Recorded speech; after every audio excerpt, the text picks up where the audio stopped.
Tai asociacija Vokietijos ir Lietuvos futbolo draugystė, trumpai vadinama DLFF. Asociaciją 2013 metais Klaipėdoje įkūrė futbolo entuziastai iš Vokietijos.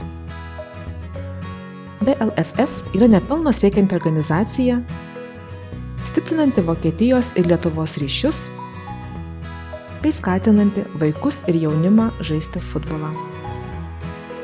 DLFF tikslas – futbolo pagalba stiprinti vaikų sveikatą ir skatinti komandinį darbą. Aktyvus judėjimas taip pat yra vienas svarbiausių DLFF tikslų. Todėl savo veiklą organizacija paskyrė vaikų darželiams ir mokykloms. Aprūpina juos futbolo apranga ir inventoriumi. Organizuoja futbolo būrelius, kurių metu profesionalūs treneriai moko vaikus futbolo triukų.